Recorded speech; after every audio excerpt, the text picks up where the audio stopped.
На 18 декември вие сте с новините на телевизия Хасково. Добър вечер. Вижте по-интересното от деня на кратко. Необходима ли е на Хасково общинска телевизия? Връчиха наградите спортист на годината на община Хасково. Музеят и библиотеката в Димитровград стават достъпни за цял свят. Телевизия Хасково да бъде закрита, предлага кметът Добри Беливанов. Докладната записка ще бъде гласувана на 29 декември, когато е последната за тази година сесия на Общински съвет. Дали е необходима на Хасково ли общинската телевизия и има ли обществена полза от нейната дейност, попитахме жителите на областния град днес. Необходима ли е според вас на Хасково общинска телевизия? Да, необходимо е една общинска телевизия, да могат хората по нея за Хасково да знаят какво се случва в Хасково. Аз мисля, че е необходима винаги. Това е нещо полезно. Редица неща има, които трябва да се филмират и да се покажат на гражданите. Следователно, моето убеждение е, че трябва да има. Да. Според вас има ли полза от обществена от дейността на една такава телевизия? Ами да, все пак хората трябва да научават какво се случва в града. Аз доколкото спомням, май има една или искате и друга да има. Не, тази, която съществува. Необходима ли е на жителите на града? Защо да не е необходимо? Техниката сега напредва много. Ами разбира се. Да. Според мен е необходима. Според вас има ли полза обществена от дейността на една такава телевизия? Смятам, че има. Мисля, че да. Необходимо е. А според вас ще има ли обществена полза от дейността на една такава телевизия? Ами да. Необходима ли е според вас на общината общинска телевизия? Ами да. Според мен е необходима. Общинска телевизия. Както до сега е била. Така да се остане, нали? Ами, всяка вечер я гледаме в 7:30 и в 9. И така научаваме много неща. Необходима ли е според вас на Хасково общинска телевизия? Вижте какво, не мога да ви дам компетентен орган. Необходима ли е според вас на Хасково общинска телевизия? Да, необходимо. Що да не е необходимо?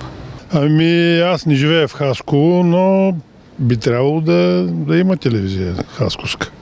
А според вас ще има ли обществена полза от дейността на една такава телевизия? И как няма да има? Хората ще гледат какво става в града им, иначе откъде ще научат. Даже много мисля, че е нужна тази телевизия. Клубът по бадминтон Хасково завоюва 3 награди в класацията спортист на годината на община Хасково за 2015. Той бе избран за отбор на годината при юношите и девойките. Спортист на годината при мъжете стана бадминтонистът Даниел Николов, а треньор на годината Пейо Бойчинов от същия клуб. Втори в класацията при мъжете е борецът Тодор Михов, а трети тенисистът Петър Трендафилов. Градоначалника връчи наградите. Спортист на годината в категория юноши и девойки стана боркинята Петя Делчева. Втори е Тихомир Баротев, а трети бадминтонистът Иван Панев. Отбор на годината е Хасково 2012 при мъжете и жените. В тази категория юноши няма по-изявен от нея. Знаете нейните успехи всички цяла година. От тази година очакваме участие на голямо първенство, или световно, или европейско. Очакваме и медал. Дай Боже. Връчени бяха и 2 специални награди от община Хасково на Никола Николов, който се окича с отличие на Special Olympics в Лос-Анджелис, и на треньора му Димитрия Халилямова. Музеят и библиотеката в Димитровград стават достъпни за цял свят след въвеждането на интерактивни технологии. Експозициите на двата културни института ще могат да се разглеждат по интернет. Музеят и библиотеката в Димитровград ще имат нови сайтове. Иновациите са част от проекта за опазване на културно-историческото наследство и развитие на туризма в града. Разработката е на стойност 444 099 евро, финансирана с европейски средства от така наречения Норвежки фонд. Ремонтните дейности на сградата, в която се помещават музея и библиотеката, са изпълнени на 25%. Поставен е нов покрив, а сградата е почти санирана. Предстои вътрешен ремонт, който ще включва подмяна на електро- и ВиК инсталациите, монтиране на външен асансьор на сградата и платформа за пренос на книги. Дейностите по проекта предвиждат и изпълнение на мерки за опазване на фонда и различните хранилища на музея и библиотеката, които преди време бяха застрашени от течове и влага. Предвижда се поставяне на специална изолация в помещенията, където се съхранява историческото и книжовно богатство на Димитровград. Реконструкцията се очаква да завърши през април до година. Ден без глоби и такси бе обявен днес в регионална библиотека Христо Смирненски в Хасково. Повече вижте в следващото видео.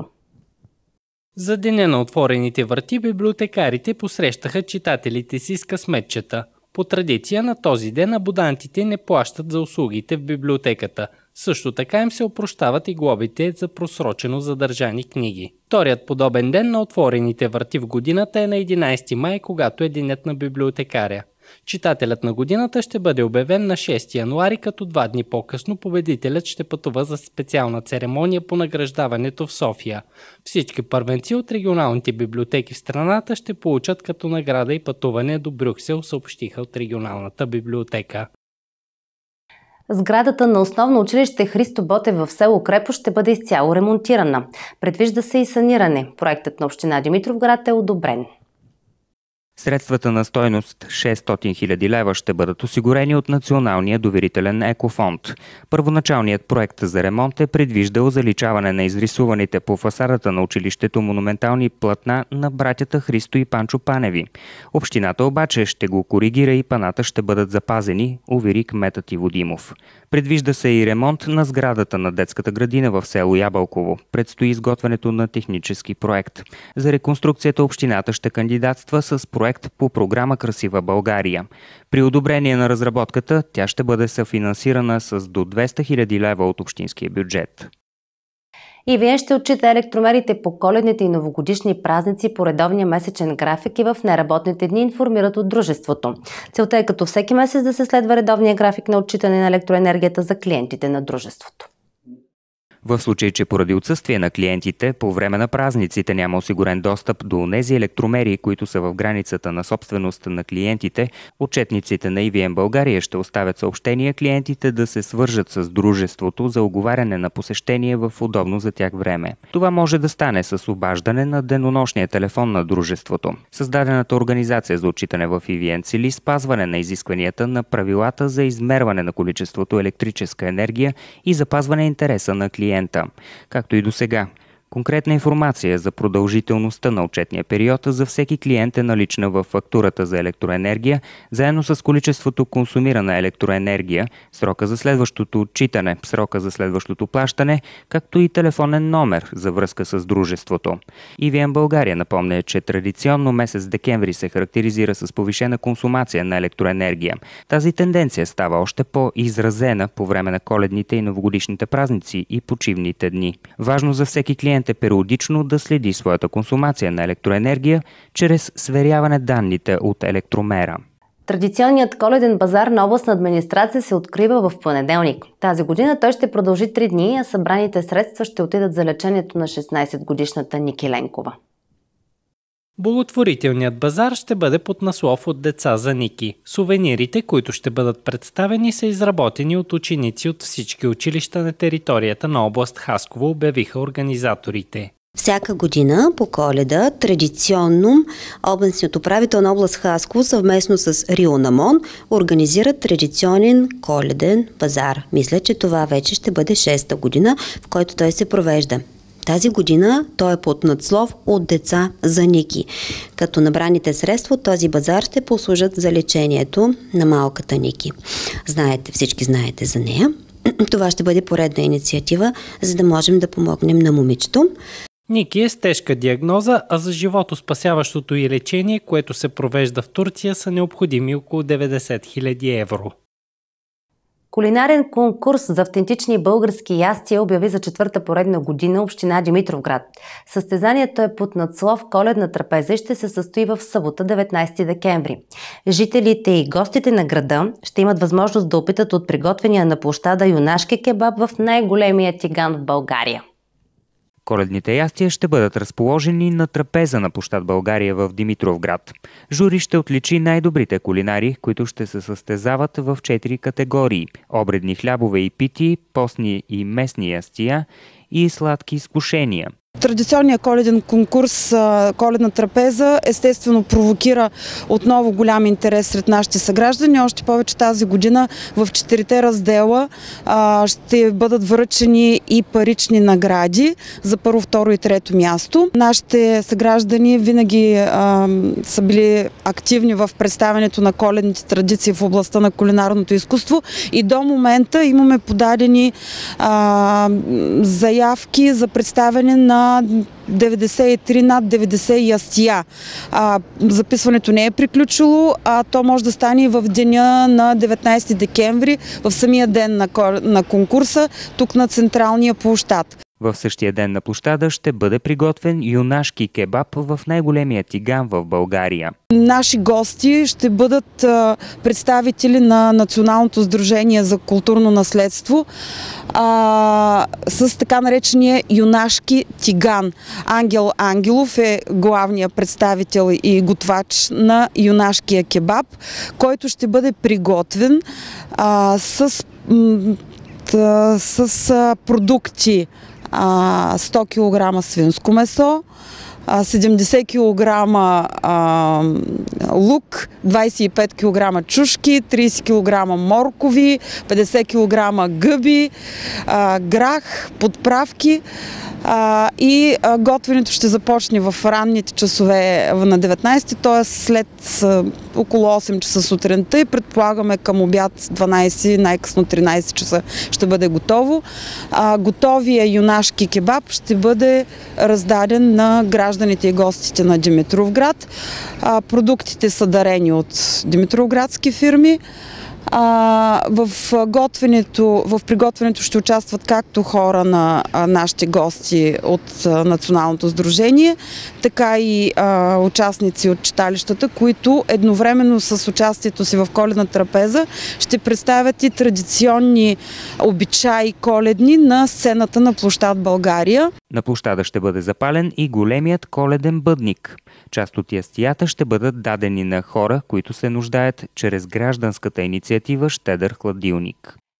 Празничен коледен концерт ще изнесе симфоничният оркестър на Българско народно радио в Димитровград на 23 декември.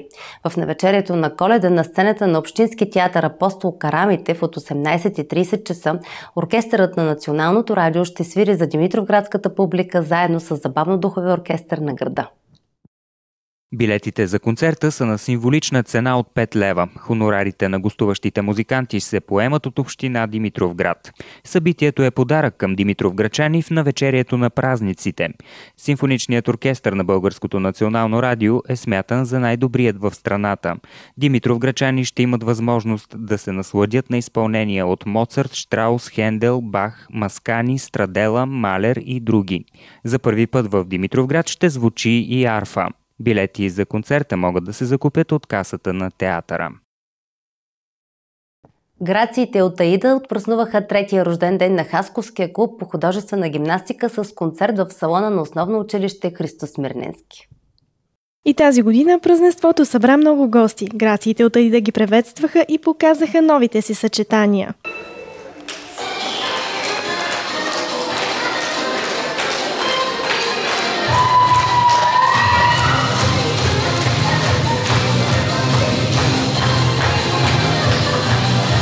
Най-малките гимнастички също зарадваха гостите.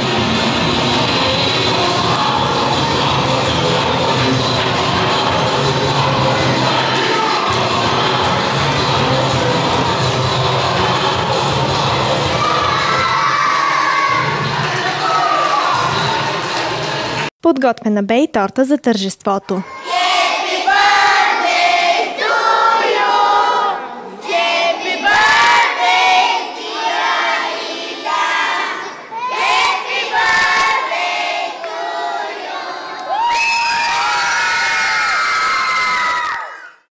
Такива бяха новините днес. От екипа ни хубава вечер и приятни почивни дни, дами и господа.